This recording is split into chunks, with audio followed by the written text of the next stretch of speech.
Assalamualaikum dan salam sejahtera. Terima kasih atas kesetiaan anda menonton kami di saluran berita RTM dan juga di saluran TV1.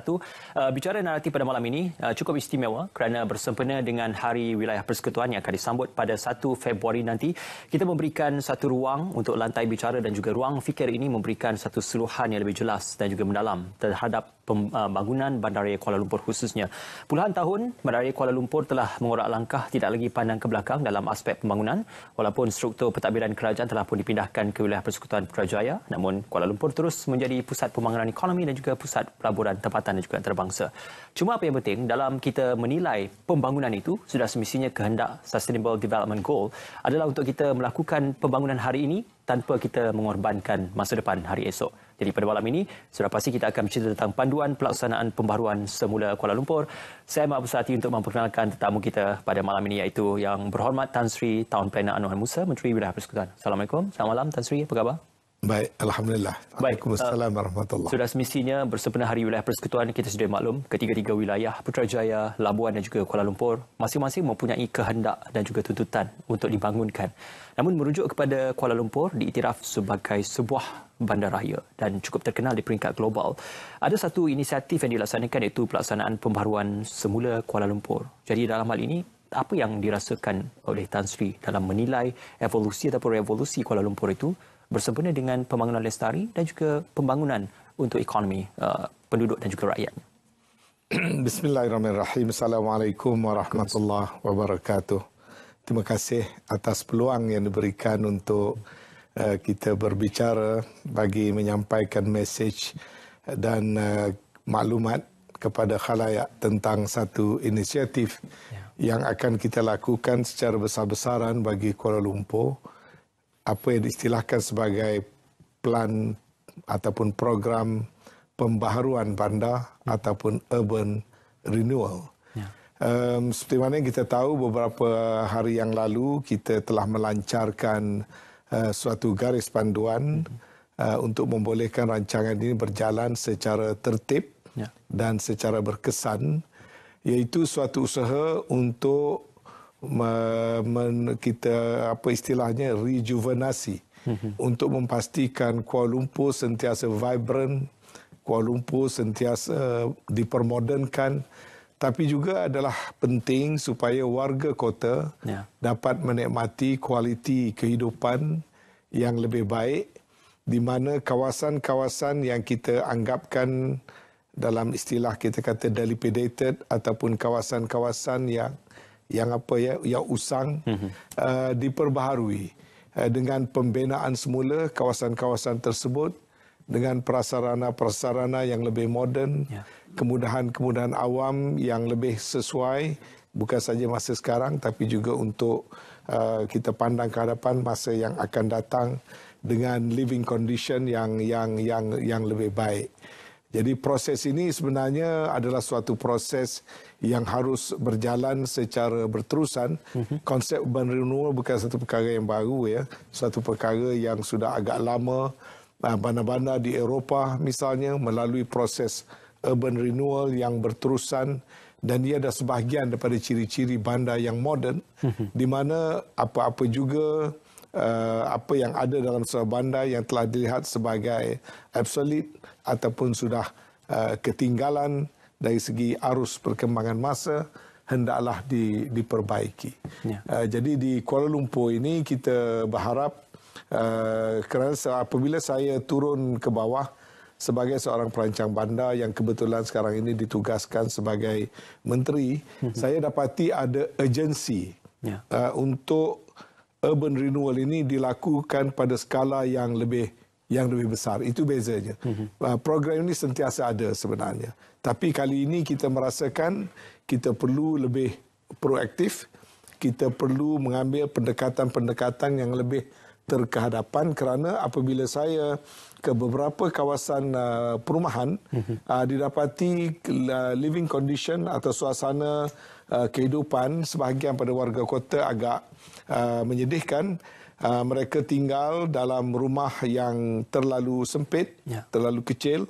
Apabila datang musim PKP ini misalnya, apabila semua keluarga kena berada dalam rumah sepanjang masa, rumah itu terlalu kecil. Sebahagian besarnya dengan keluasan lantai kira-kira 400-450 kaki persegi, dan mereka tinggal lebih daripada 5 orang misalnya.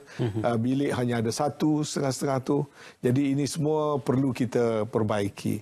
Jadi apa yang akan kita lakukan ialah mengenal pasti kawasan-kawasan sedemikian, kemudian menyusun program untuk secara berperingkat kawasan-kawasan ini perlu dibangunkan semula. Ya, sudah pasti dalam sifat sesuatu metropolis ataupun bandaraya itu mungkin boleh dibagikan secara asasnya kepada central urban dan juga suburban.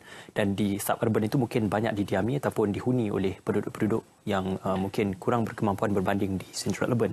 Cuma persoalan yang lebih penting, bagaimana dalam hal ini Tan Sri dan juga pasukan di Kementerian Wilayah Persekutuan merangka dan juga melihat keperluan di kawasan yang berbeza di sekitar Bandar Kuala Lumpur untuk memastikan supaya isu-isu tentang tempat tinggal yang daif, isu-isu tentang tempat tinggal yang dikategorikan sebagai miskin bandar itu sekurang-kurangnya dapat ditambah baik ataupun diberikan penambahbaikan dalam aspek kualiti hidup. Saya melihat daripada satu sudut di mana kita mesti bersikap adil kepada semua golongan dalam bandaraya seperti Kuala Lumpur. Kalau nak dikirakan orang-orang yang miskin, biasanya ditolak makin lama makin jauh daripada CBD. Makin jauh daripada kawasan-kawasan yang sudah maju, kerana mereka terpaksa membeli aset ataupun properties yang harganya lebih rendah, rumah-rumah harga murah dan sebagainya. Dan ini pada saya merupakan satu perkara yang tidak adil, di mana mereka sebenarnya adalah sebahagian daripada stakeholders yang penting yang telah sama-sama membangunkan Kuala Lumpur. Mereka ini dulu datang tinggal di kawasan-kawasan setinggan, kemudian dipindahkan mendiami kawasan-kawasan rumah pangsa 4 tingkat. Tetapi mereka adalah merupakan sebahagian daripada Kuala Lumpur itu sendiri. Jadi melalui konsep urban renewal ini, mereka tidak akan dipindahkan ke tempat lain. Mereka tidak akan pergi ke kawasan yang kurang maju. Kita akan membangunkan di tempat itu juga, di mana mereka akan melalui satu proses transformasi.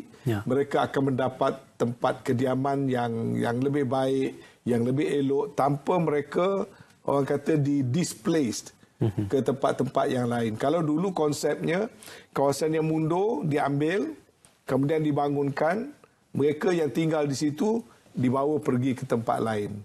Tetapi konsep urban renewal yang kita nak laksanakan pada kali ini, penduduk-penduduk di situ, kawasan itu, kalau katakanlah contohnya satu kawasan perumahan, kita katakanlah di Sentul misalnya, kawasan itu akan kekal di situ.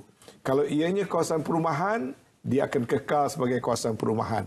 Jadi kita akan dapati antara tempat-tempat yang telah kita kenal pasti ini adalah kawasan-kawasan strategik. Kawasan-kawasan yang berada hampir dengan CBD. Malah ada sebahagiannya boleh dikatakan dalam CBD. Jadi kawasan-kawasan misalnya di kawasan Rumah Pangsa Seri Negeri Sembilan, itu dalam sekitar Bandar Baru Sentul. Kawasan Rumah Pangsa Seri Perlis 2, itu berada berhampiran dengan Jalan Geni dengan Datuk Keramat. Kalau Rumah Pangsa Seri Labuan, itu berada dekat dengan Bandar Baru Ceras. Ya. Jadi kawasan-kawasan ini akan dibangunkan semula. Penduduk-penduduk di situ akan mendapat unit-unit yang lebih baik di kawasan yang sama. Ya. Jadi tidak berlaku sebarang displacement. Okay. Jadi dengan cara yang sedemikian, kita mengharapkan supaya kawasan-kawasan strategik ini, kawasan-kawasan mahal itu cuma diperelokkan, dipermodernkan tanpa menyebabkan mereka yang berada di situ dipindahkan. Jadi ini konsep saya rasa akan menjadi lebih adil dan sememangnya bagi penduduk-penduduk itu, kalau sekarang ini rumah mereka mungkin bernilai 40,000, 50,000, rumah-rumah murah, tapi mereka akan mendapat semula unit yang berharga lebih pada 200,000, ada yang sampai berharga senilai 300,000 satu unit. Kalau sekarang ini mereka mendiami rumah satu bilik, saya ingin memastikan mereka mendapat rumah 3 bilik dengan 2 bilik air serta kemudahan fasiliti seperti mana yang terdapat di kondominium mewah yang berharga lebih tinggi. Jadi itu konsep yang akan kita pertahankan. Urban renewal bukan semata-mata pembangunan dari segi fizikalnya, tetapi urban renewal pada kali ini juga adalah memberikan pembelaan kepada pemestautin asal yang mendiami di rumah-rumah yang telah usianya melebihi 40 tahun dan kemudahan-kemudahannya yang serba kekurangan. Dalam hal itu, Tan Sri menyeri akan hakikat bahawasanya hartanah ataupun pasaran hartanah di Bandaraya Kuala Lumpur ini adalah amat tinggi dan sudah pasti pemaju-pemaju hartanah berebut-rebut dan akan memastikan setiap kawasan hartanah dibangunkan itu akan mencapai keuntungan yang maksimum. Cuma persoalan, ada juga beberapa kawasan yang dikategorikan sebagai brownfield ataupun greyfield yang dilihat sebagai berlaku mungkin pembangunan yang tergendala, terbengkalai ataupun beberapa isu yang mendasari di kawasan kategori berikut. Jadi apa yang boleh dilakukan di bawah pembangunan semula dan juga perencanaan semula yang disebutkan? Satu perkara kita kena berhati-hati. Saya faham apabila nilai tanah menjadi tinggi, dia adalah berpotensi untuk memaksimalkan profit, maka kemungkinan pemaju-pemaju mahu menggunakannya untuk mendapatkan profit yang maksimal. Ya. Dalam pembangunan di bawah urban renewal, kita tidak akan membenarkan perkara itu berlaku. Kerana saya ingin memastikan kita memberikan keadilan kepada masyarakat yang macam saya katakan tadi yang tinggal di situ.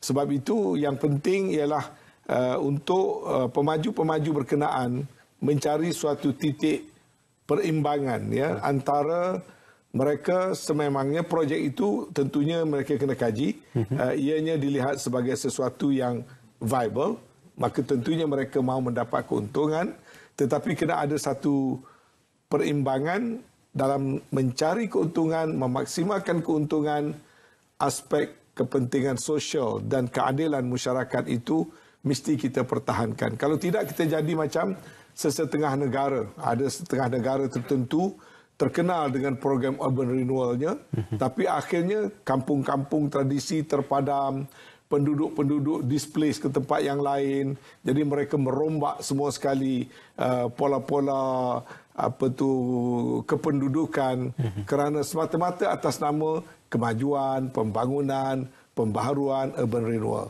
Untuk Kuala Lumpur kita tidak akan lakukan begitu. Macam saya katakan tadi, kita tidak mahu semata-mata market forces di mana mengejar keuntungan dan kita meninggalkan kepentingan mereka-mereka yang tertentu. Sebab itu harus ada suatu perimbangan. Sebab itu setiap rancangan yang nak dibuat, sama ada dibuat bersama dengan kerajaan atau dibuat oleh swasta, akan kita tapis. Saya akan membentuk satu jawatan kuasa supaya ianya diperincikan sejak seawal-awal perancangan mula dilakukan.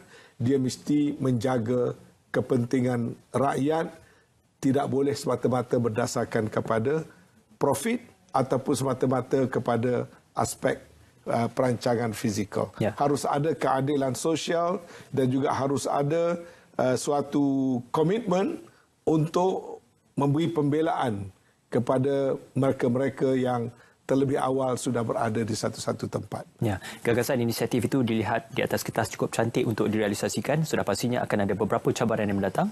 Seketika nanti kita akan memberikan penjelasan lebih lanjut.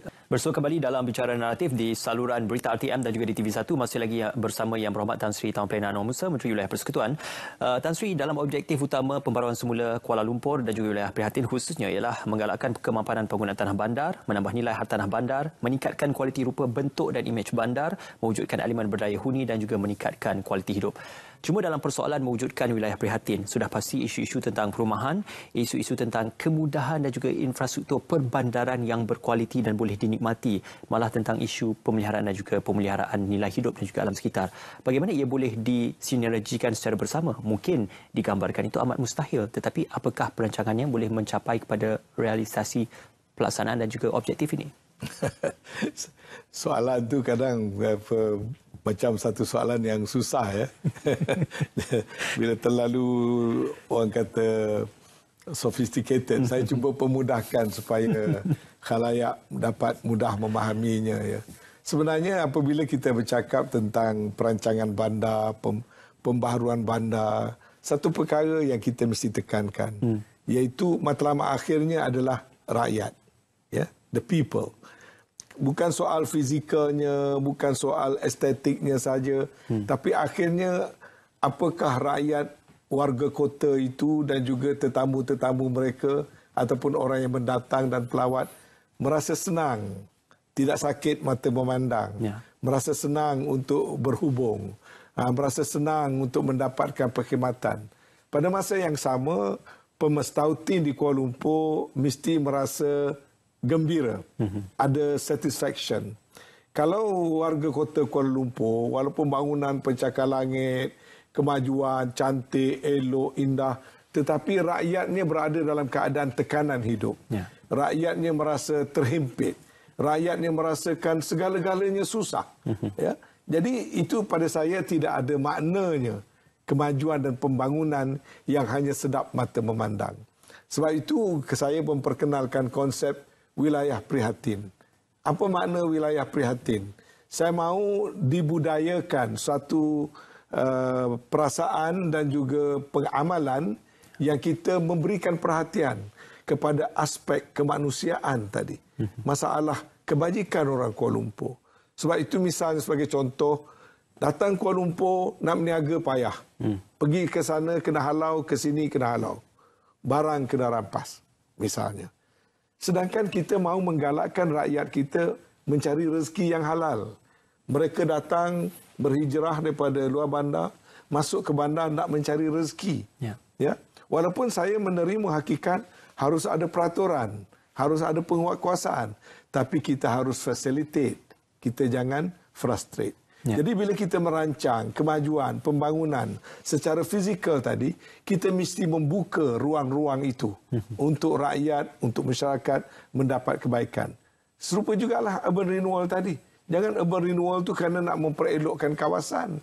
Tapi orang di situ displaced ataupun hutang bertambah. Kena beli semula rumah itu dengan harga yang mahal. Tidak harus begitu. Kita lakukan urban renewal. Mereka di situ mendapat rumah dengan tidak perlu menambahkan hutang, dapat rumah, dapat kehidupan yang lebih baik, kehidupan yang lebih berkualiti. Begitu juga jangan atas nama kemajuan pembangunan, kawasan-kawasan hijau yang ada dan sebagainya diambil semua. Kuala Lumpur ditukarkan menjadi concrete jungles. Jadi akhirnya tempat-tempat awam, taman-taman awam, the green lung untuk Kuala Lumpur dan sebagainya, makin lama makin tak ada. Kuala Lumpur hilang karakter sebagai sebuah bandar di zon tropika yang seharusnya hijau, yang seharusnya orang kata low carbon dan sebagainya.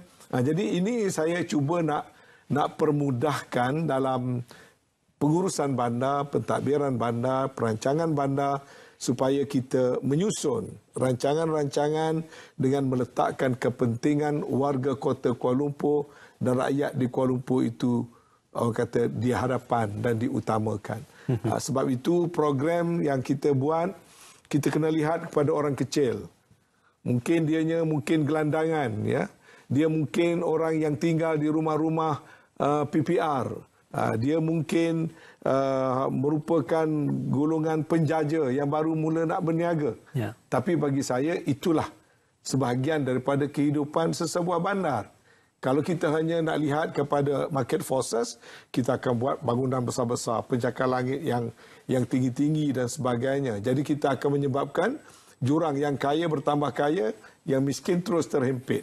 Yang senang akan dapat menikmati segala kesenangan sebab mereka ada wang, mereka ada kuasa beli, tetapi sebahagian yang lain pula akan ketinggalan. Jadi inilah kepedulian yang saya harap dapat dibentuk. Sebab tu Hari Wilayah kali ini saya menekankan sangat soal wilayah prihatin, iaitu dalam semua program, dalam semua perkara yang kita lakukan, kita mula mesti memberi perhatian dan keprihatinan kepada segenap lapisan. Saya tidak kata saya anti pemaju, ya. Kita beri ruang untuk apa kata pemaju, pelabur dan sebagainya.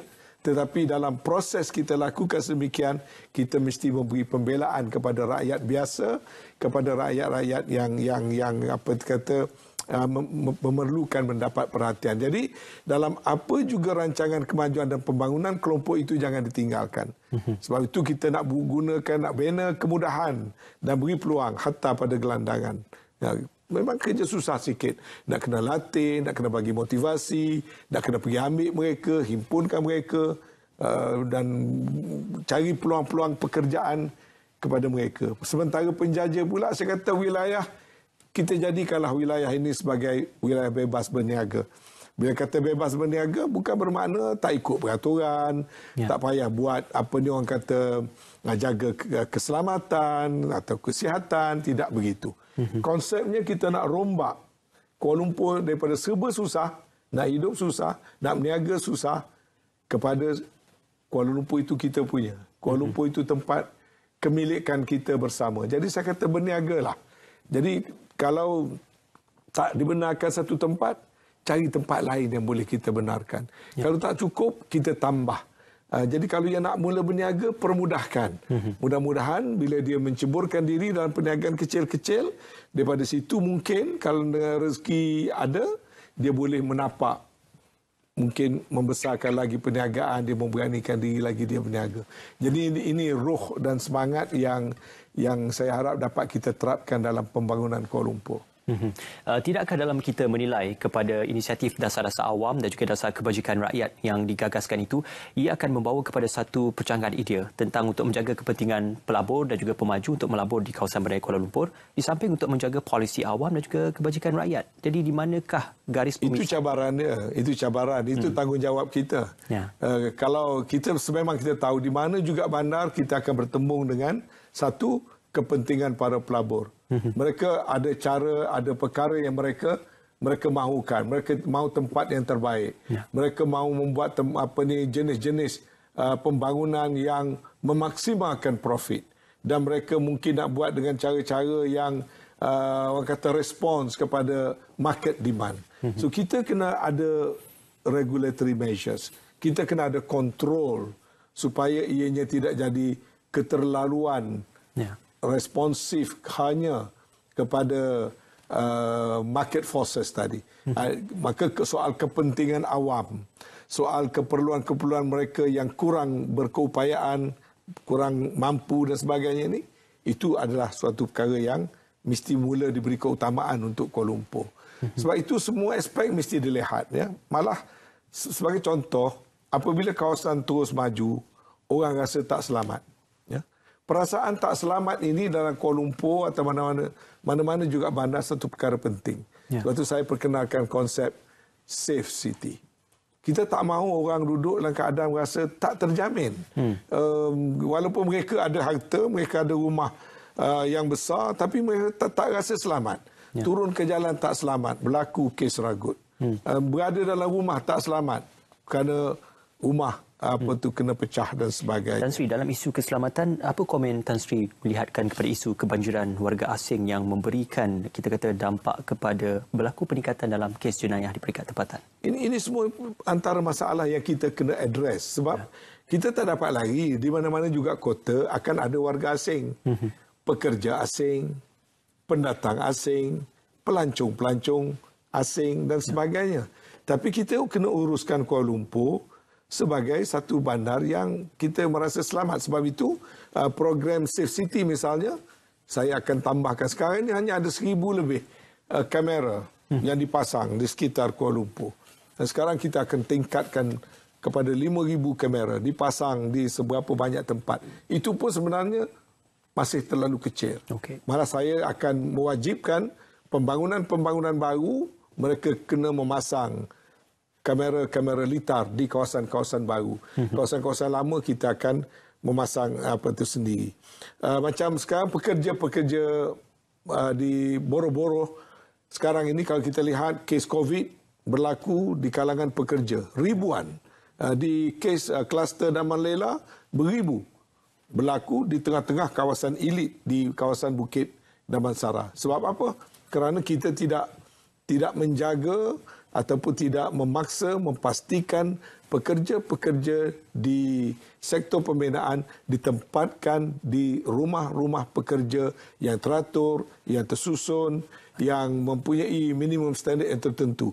Jadi untuk Kuala Lumpur kita akan mula mengetatkan peraturan, semua tapak-tapak pembinaan majikan diwajibkan menyediakan sama ada dalam bentuk CLQ, Centralized Labour Quarters, ataupun mereka mesti mengadakan kemudahan-kemudahan tempat tinggal yang bersesuaian, yang memenuhi dengan standard yang minima. Jadi ini semua terpaksa dilihat sebagai suatu perkara secara menyeluruh, tidak boleh lagi dilihat secara piecemeal, dan dengan cara demikian kita akan lihat Kuala Lumpur menjadi lebih teratur, lebih selamat, lebih terkawal, dan ini adalah satu daripada matlamat yang kita harap dapat kita laksanakan.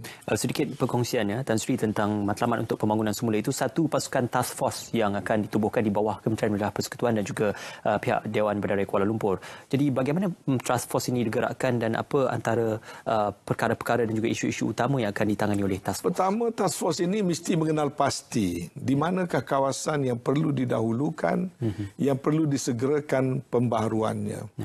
Buat masa ini kita telah mengenal pasti 30 lokasi projek, 15 yang merupakan milik swasta, 15 yang sememangnya milik Dewan Bandaraya.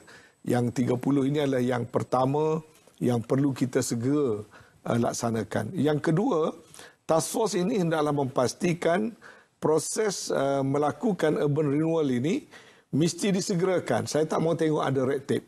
Saya tak mau dengar lagi bila pohon buat satu permohonan bertahun-tahun dindong. Kita kena faham, kalau kita setahun kita delay, itu kos kepada pemaju, yang akhirnya dia akan pindah kepada pembeli.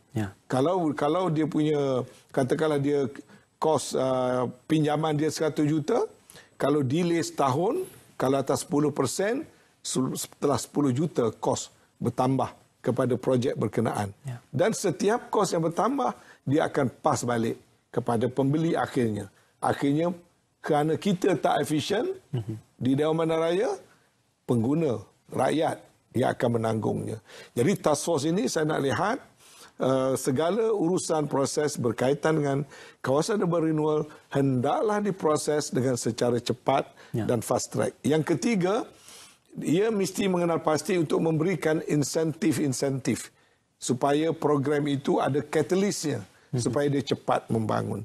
Antara insentif yang akan diberikan, kalau sekiranya kawasan yang dibuat urban renewal itu boleh membina rumah mampu milik 100%, yang rumah yang berharga 200,000 ke bawah 100%, maka density yang lazimnya tempat lain 600 orang per ekar, 800 orang per ekar, kita boleh beri sampai 1,400 orang per ekar. Dengan cara demikian, dia boleh membuat untung yang lebih, tetapi rakyat akan mendapat lebih banyak rumah mampu milik.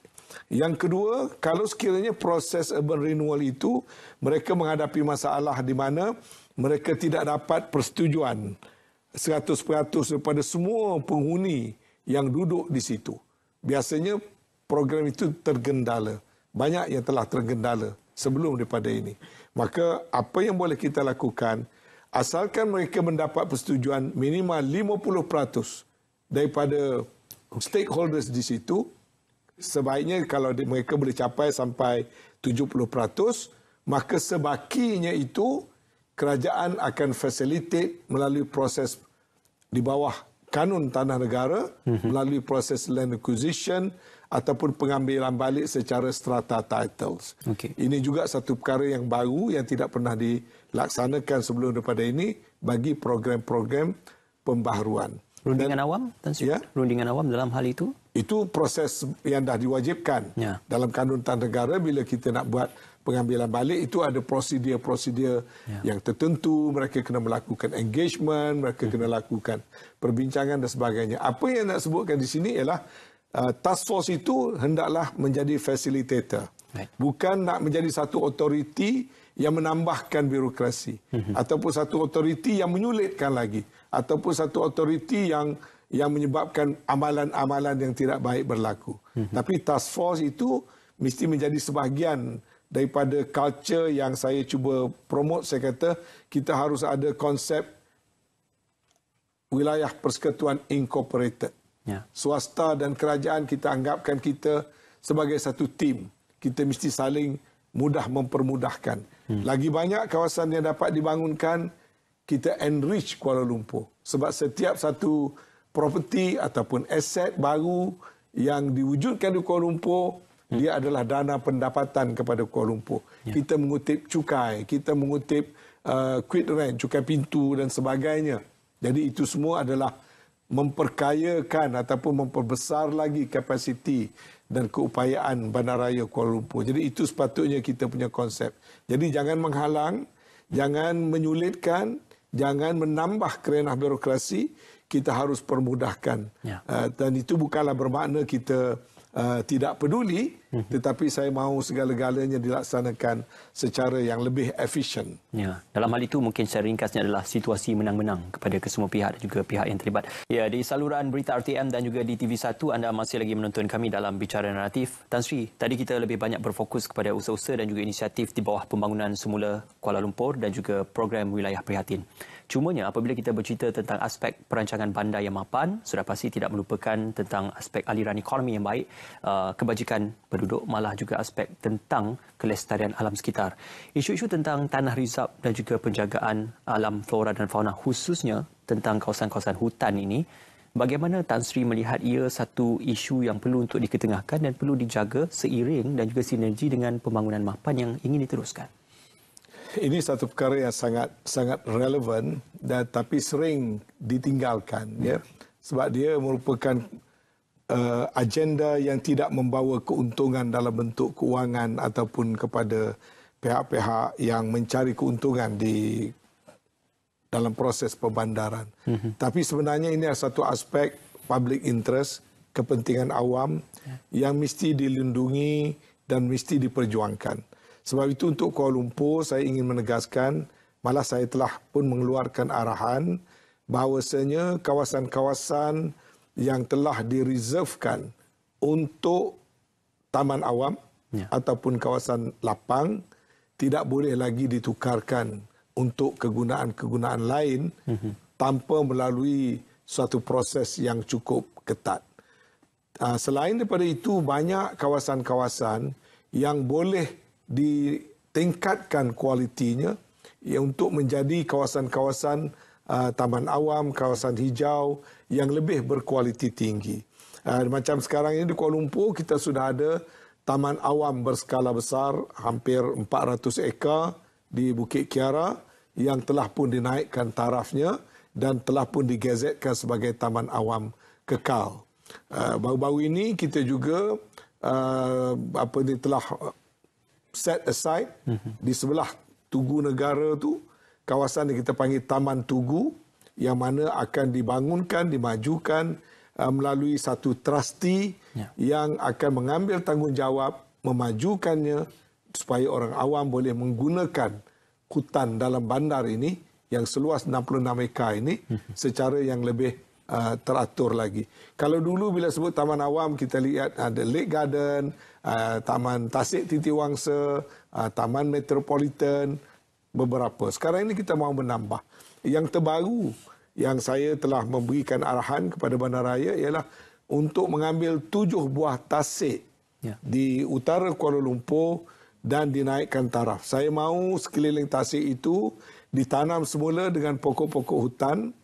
Kawasan 2 rantai di sekeliling tebing tasik tidak boleh diusik sama sekali. Dia mesti digunakan untuk rekreasi awam dan 7 tasik ini akan dihubungkan melalui satu trek berbasikal yang selamat untuk Kuala Lumpur yang sepanjang lebih 33 km yang dapat kita cantumkan.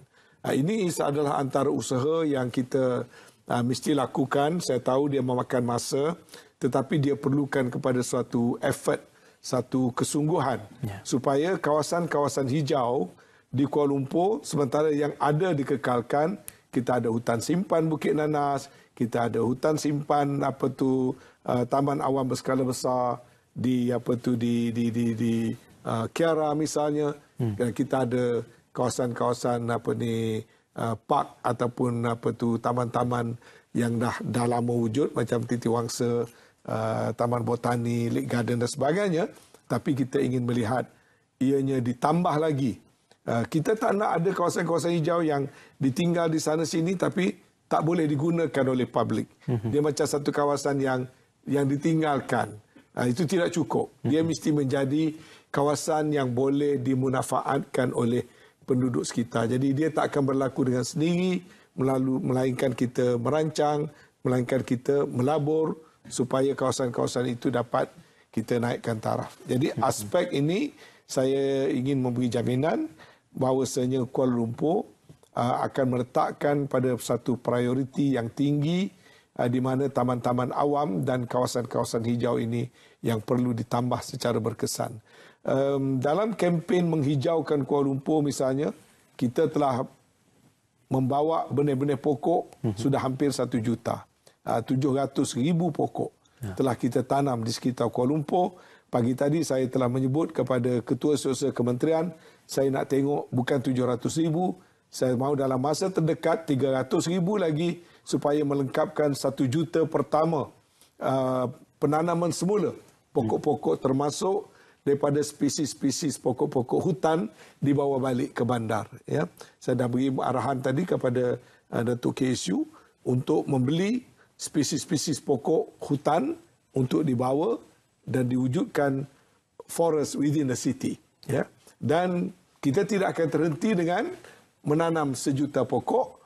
Kita harap kita, sebab seluruh negara ada strategi. Pagi tadi kita ada mesyuarat Majlis Tanah Negara yang mana pada peringkat nasional ada matlamat untuk menanam semula 100 juta pokok. Di Sarawak saja mereka telah menanam lebih daripada 10 juta pokok. Jadi Kuala Lumpur 1 juta saya anggap kecil. Sebab itu kita nak lihat, lengkapkan, cukupkan 100 juta yang pertama dan kita membuat komitmen untuk 1 juta yang kedua.